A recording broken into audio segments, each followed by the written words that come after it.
I think it's good. Okay, good. Hillary good. Roger. Okay.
Worst nightmare came true.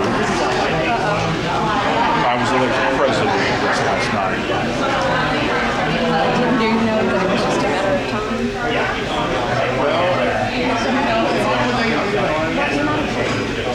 Well, when I had the biggest election, not anybody knows. The crowd voters, yes, I'm a pleasure in that I try to establish things, leverage people to use these things.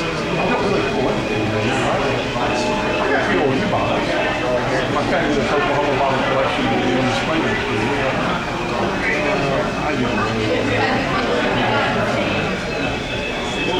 way out.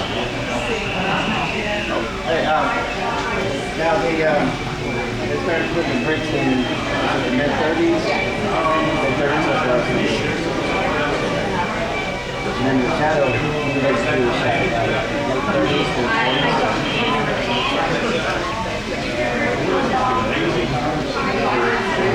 Great, good.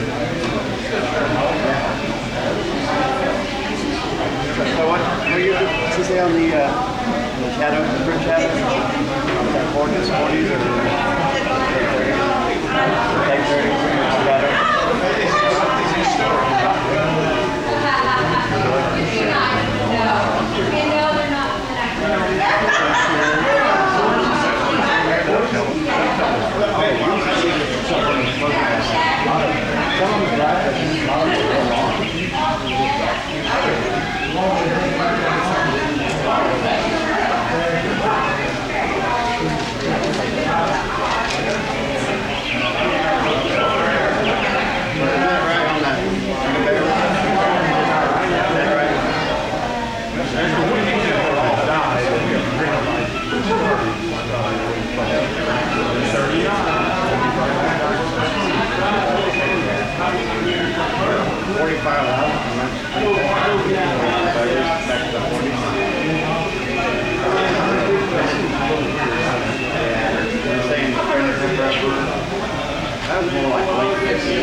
Hello.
put them on the bracelet. See, I have a couple bracelets in there too that I put them on. And so I keep it in like a case. So I just have it kind of, put on the chain and then the bracelet and charge attached to it.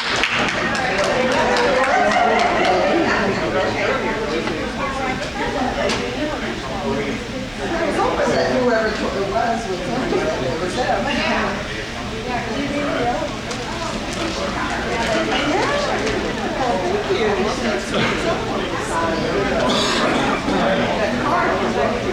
Oh, she went, I went off to the bank. Can y'all hear me?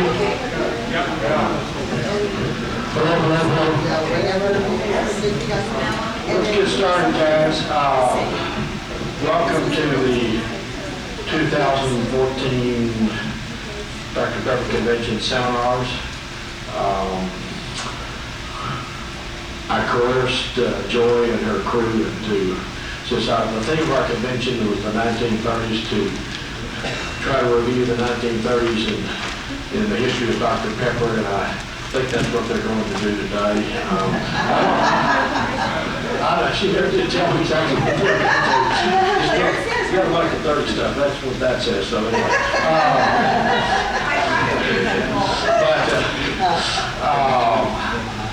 Most of you know Joy Summar-Smith. She's did her museum studies at Baylor University in 2003, and in 2002 she began working part-time at the museum and as an archival assistant, and since 1907 she well, in 1907 she was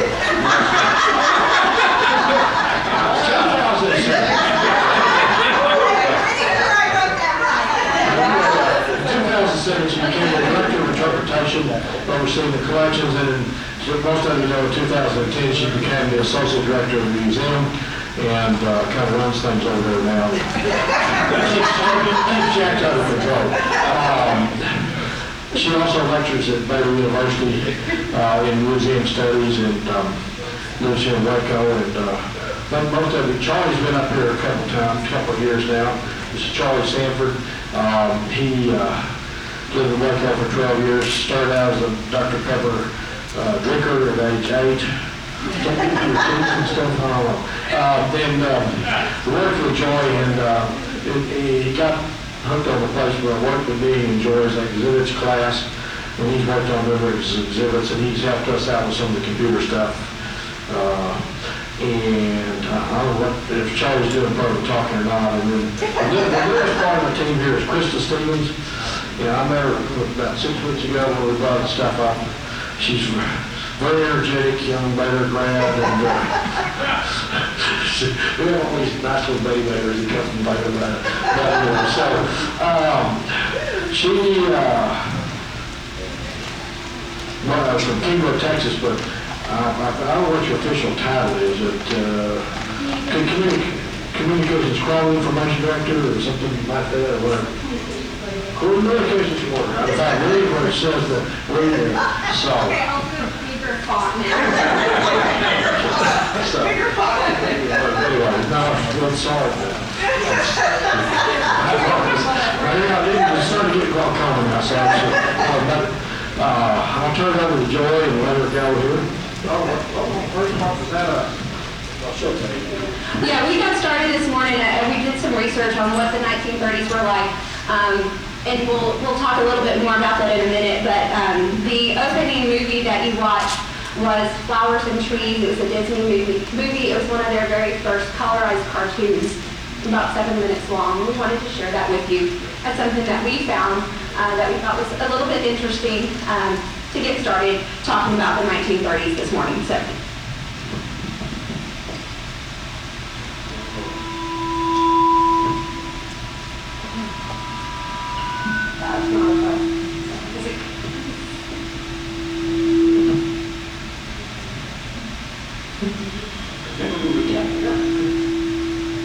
Why is it me? Okay, so we're going to get started talking about the 1930s, and we'll hope that the microphone will pick me up.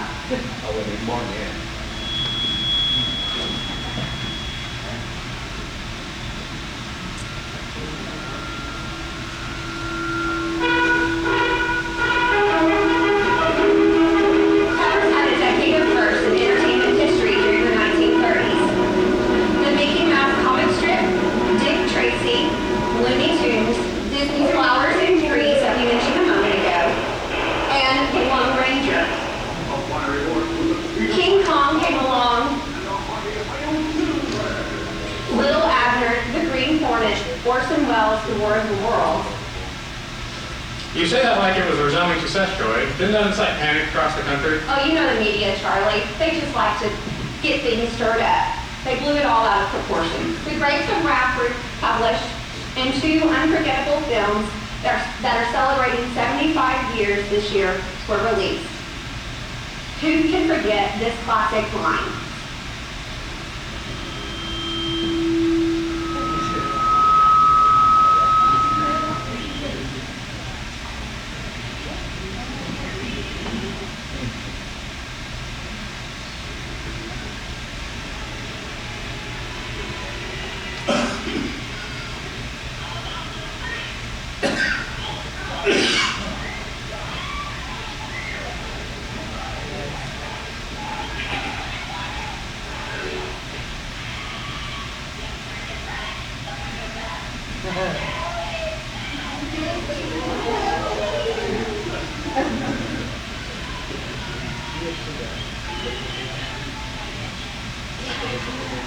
All right.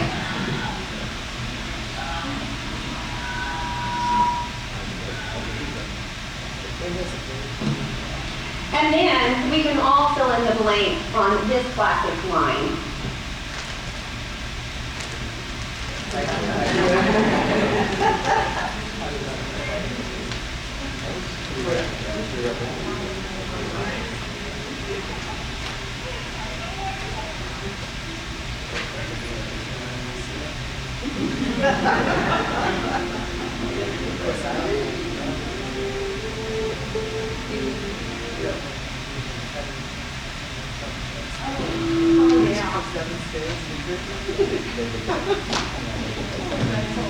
In the 1930s, Peppers began gobbling down Twinkies while eating frozen foods patented by Clarence Birdseye. And if y'all didn't get your Twinkies, we have enough up here. I promise they were invented in the 1930s. Those are not from the 1930s.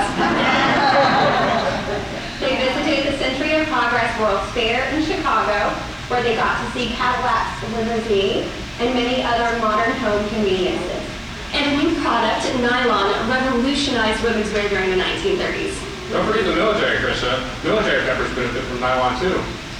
I'm just grateful for what nylon did for toothbrushes, for peppers and non-peppers alike. Nylon bristles for toothbrushes. For peppers, this was when the truly modern era of clothing emerged. The structure and rigidity of the Edwardian era and the shapeless styles of the 20s were replaced by fashions that enhanced the human form without restricting it. Between the stock market crash of 1929 and the outbreak of war in Europe in 1939, this decade was a startling paradox. Yet, despite these crises, or maybe even in reaction to them, culture during the Great Depression was not only elegant, but also buoyant, effervescent, and escapist. Along with the classic revival influences that led to a new modern style of clothing were advances in textile technology. You mean like nylon? Yes, and a strong reliance on craftsmanship. Female peppers were wearing suits. Tweed, no longer for certain sports, became standard for men's wear.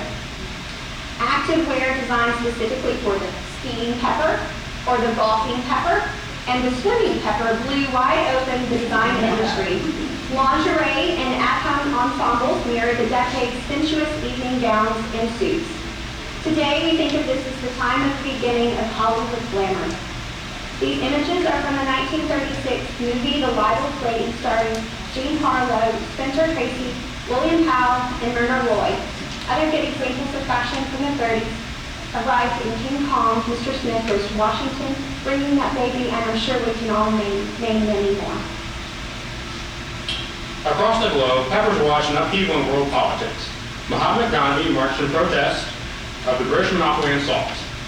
Einstein arrived in the United States as a refugee from Nazi Germany, and Hitler became the Führer of Germany, and in the succeeding years continued to violate the terms of the Treaty of Versailles and occupy the Rhine.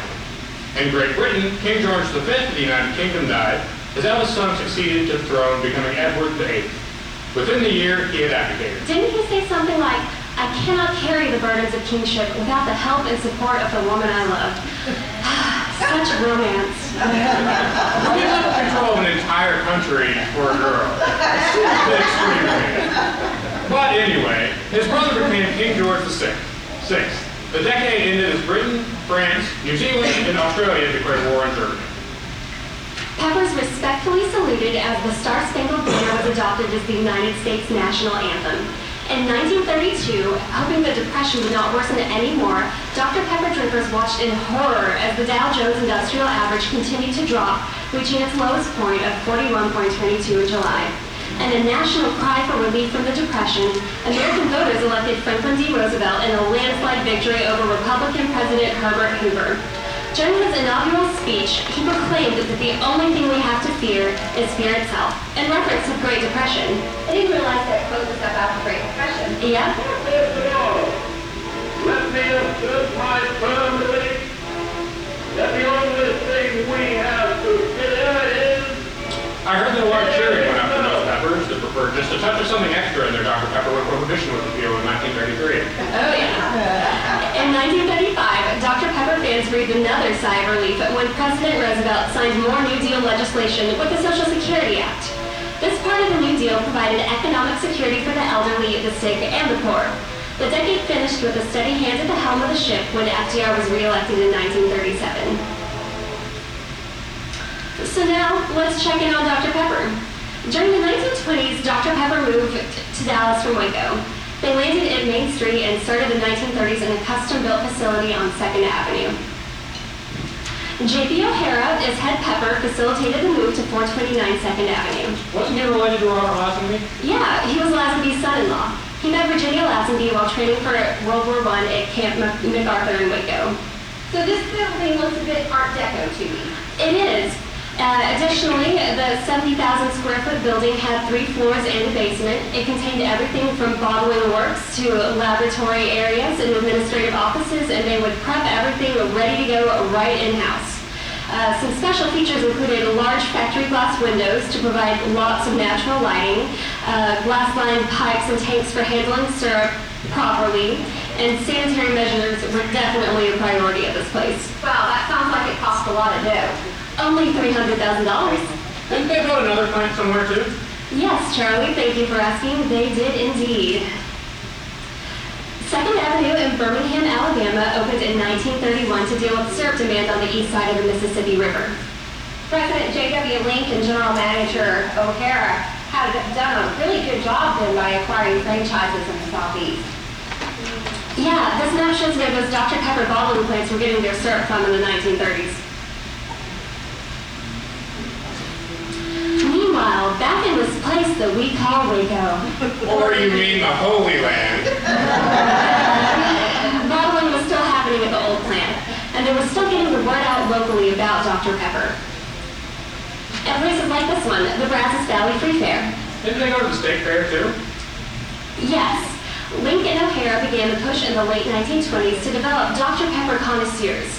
By the 1930s, they were reaping the rewards of their efforts, and Dr. Pepper was making appearances all across the country. And because all Texans are Peppers, the company set up booths at the state fair. To get more connoisseurs, O'Hara needed more bottlers. We're better to get more bottlers than bottler conventions. Look at all those coolers that had to be full of Dr. Pepper. Yep, and more rest and relaxation right here. Look at how proud they were of their buildings. They've got photos of both 2nd Avenue buildings here, Dallas and Birmingham. And here we have an unknown location, but we do know that the Love Bottling Company was located in Muskogee, Oklahoma. Don't you just love all that advertising? Speaking of Pepper, we're not seeing their favorite soft drink in national advertising. Advertising was typically done on a local level because Dr. Pepper had not yet grown to national prominence since where headquarters felt it was worth it. Headquarters did develop radio ads and newspaper ads that local bottlers could then purchase to run local network news outlets. There we go. Sometimes were very popular, whether they were metal or cardboard or were even in the festoon variety. Coolers were a valuable tool for advertising because they could be kept in or outdoors and let people know you could get a Dr. Pepper right there. By the end of the 1930s, things were changing though. All of this talk of Dr. Pepper makes me thirsty.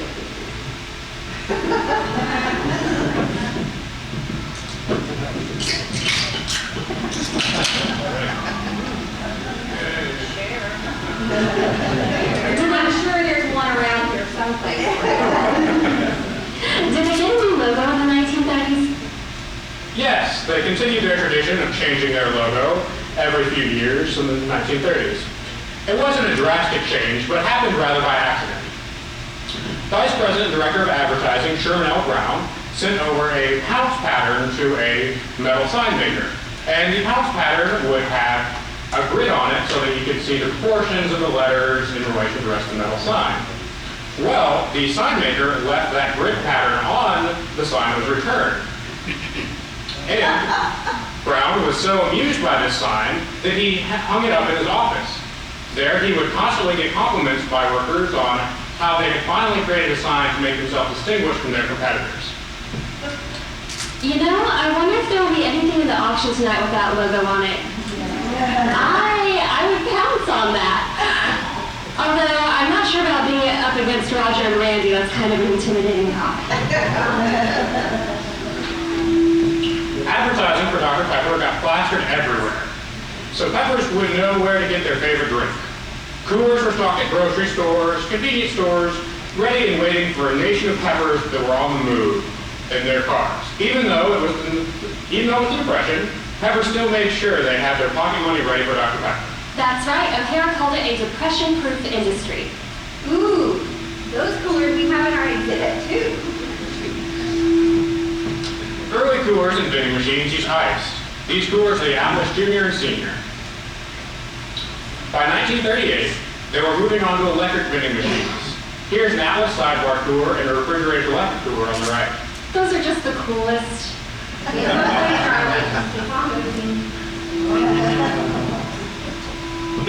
Fan pools continued with the tile logo and 1024 slogan that the Tracy Locke Dawson created back in 1927. I have another one for you, Charlie. What can we say? We're fans of these.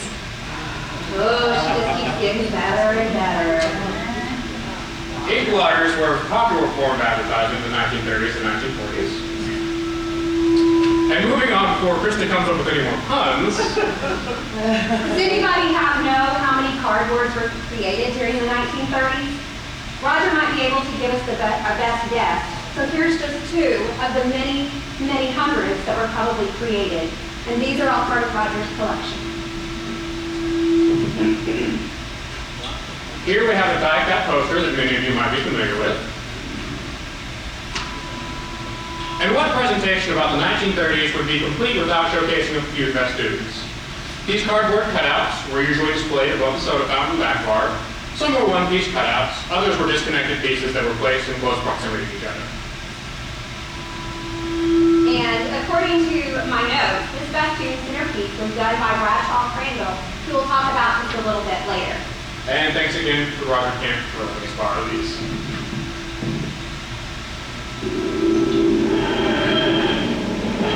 Old Dot continued supporting the cause right through the 1930s. And it looks like Old Dot had a companion too, although it seems like she might have lasted for only one episode. For a society now on the move, a reminder that they can get a Dr. Pepper anywhere they want. Not really sure that we could get away with this advertisement nowadays, but this one's from 1932. Or even this one. I always knew Dr. Pepper was a love potion. This guy reminds me of Charlie a bit. Have to have a Dr. Pepper to keep going all through the day. Not sure I believe this one.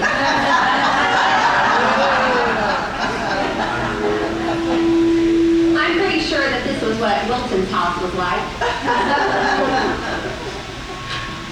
How many of you would agree with this? You can drink a Dr. Pepper and go straight to sleep. Seriously, you can.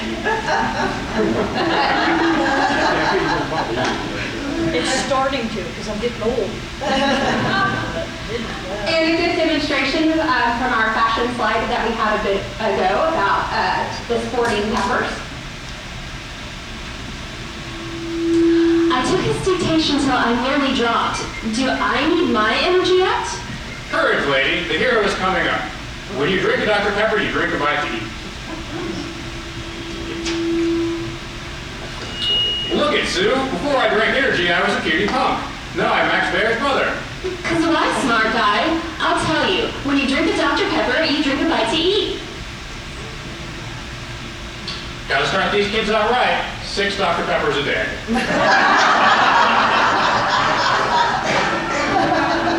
Cold as frost, fresh as mint, live as a bubbling spring is this ad's description of Dr. Pepper. Do you agree?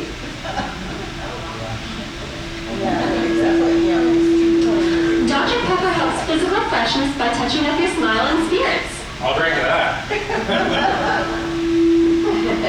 Even better, you could listen to something called the Pepper Uppers radio show for a great mental lift. In the 1930s, Dr. Pepper began the sponsorship of a variety of radio shows that lasted into the 1940s. Joy, can you help us out? Sure thing. The Pepper Uppers was on Dr. Pepper Dixie Network of NBC, Sundays at 4:30 p.m., 5:30 Eastern. Musical variety with Luda Mason, Jimmy Jeffries, and Roy Cowan as Sugar and her boyfriends. Alexander Keys and the musical Pepper Uppers also contributed to the show. It was recorded at the Adolphus Hotel at WFAA, Dallas. What about some samples? Sure, let's turn into Sugar and her boyfriends as they start their show.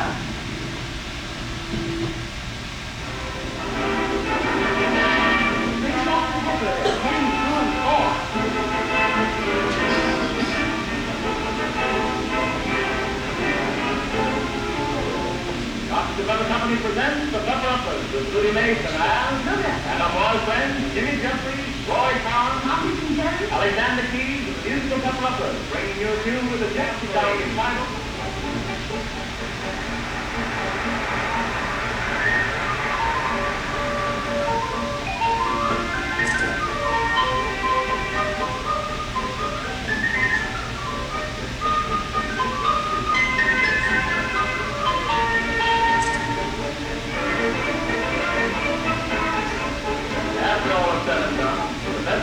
Cure cold is to prevent it. One of the best means of prevention is to drink sufficient liquid and maintain a proper alkaline balance.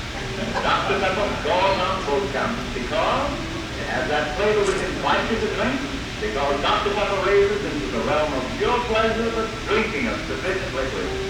The good acids which are a part of Dr. Pepper's flavor also have a definitely alkalizing effect. So be a Dr. Pepper regular this winter. Yes, Dr. Pepper at least 3 times a day, every day.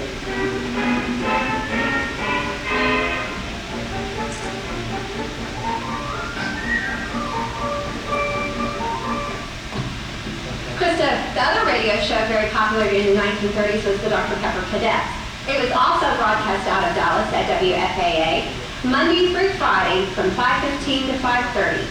It was a great kids show with Violet Slatton as Sunshine, Eddie Dunn as Captain Dunn. It also starred Dr. Pepper, Sergeant Jimmy, Bolly Golly, Mike the Mouse, and Mother Goose. Mother Goose liked to sing nursery rhymes, and the kids even could take a ride on the magic carpet, the storybook land.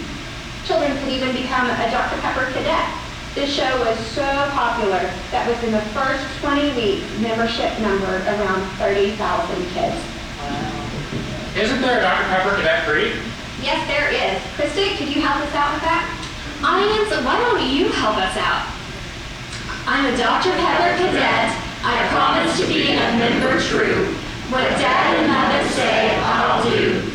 In crossing streets, I'll look right and left and say my prayers every night. Wow, what a great movement through the Dr. Pepper cadet. You know, Joy, I've heard nothing but good things about this show. Here, I've got some real letters from real Dr. Pepper cadets. From Mary Beth Tate. Your program saves Mother from having to read to us. We love the Mother Goose stories and the good stories. From Wilson Landing. I like to hear the Pepper Cadets sing and to hear about Storybook Land. I like to hear funny Jimmy talk, and it makes me think to ask my mama for a Dr. Pepper. And of course, from Little Jack McKinney. I think Sergeant Jimmy must drink many Dr. Peppers He is so very jolly and full of fun. Tell Mother Goose and all her folks that I said hello. Those are some great testimonials to how well received this show was with the under 10 set. Calendars, clocks, thermometers, these things that we look at every day, maybe even several times a day, were given away to retailers. They were encouraged to hang them to remind customers at all possible moments that Dr. Pepper could be found there.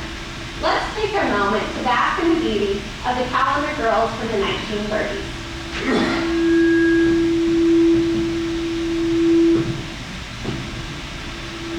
Our first lovely beauty from 1930.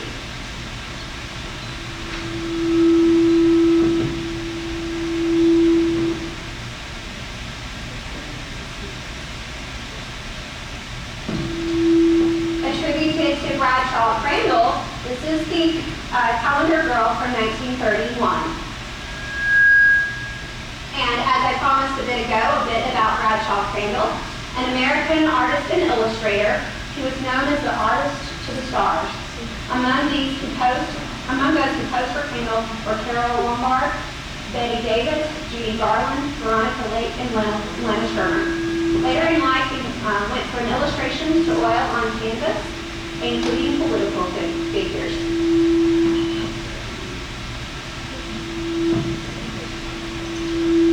Our calendar girl from 1932.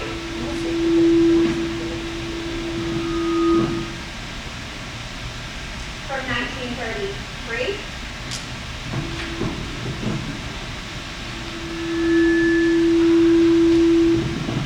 34.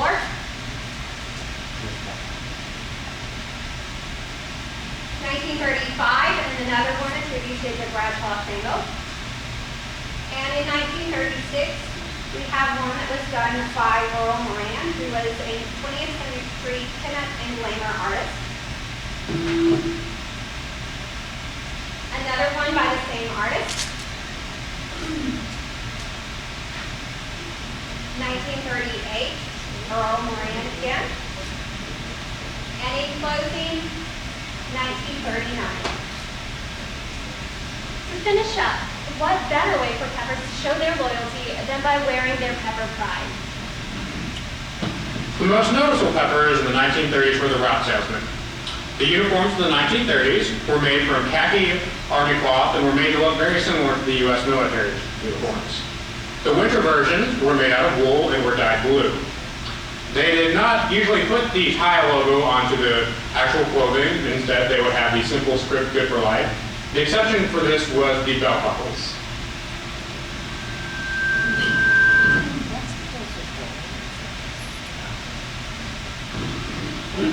These name badges were worn by route salesmen in the 1930s to help give them a sense of unity and proudly display the company that they worked for. Even Santa was so impressed by the sleek design that he wore one while delivering Dr. Pepper and presents to all the little children.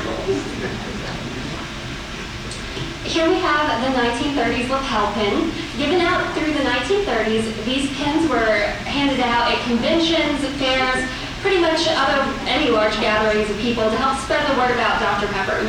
The 10, 2, and 4 logo, combined with the face of Old Doc, became very popular and became a must-have for lovers of Dr. Pepper. You can purchase 1,000 for $4.75.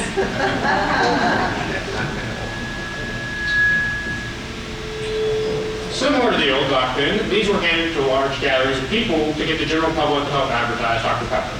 Featuring the "Drink a Bite to Eat" slogan, this pin helped remind people to have their daily Dr. Pepper.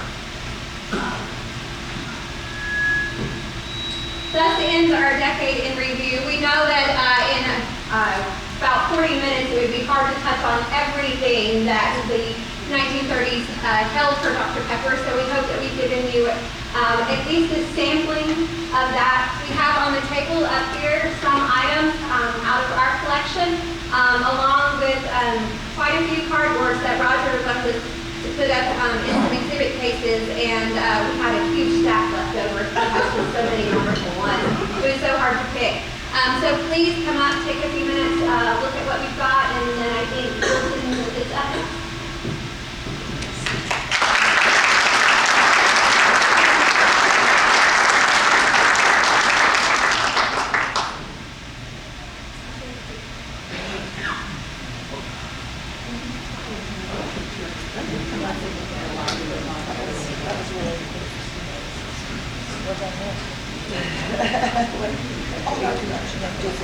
Yeah, just a couple of things.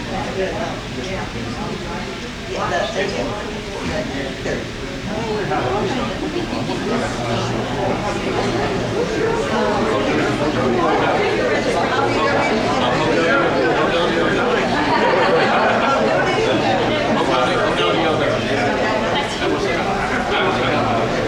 Oh, I know.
Yeah.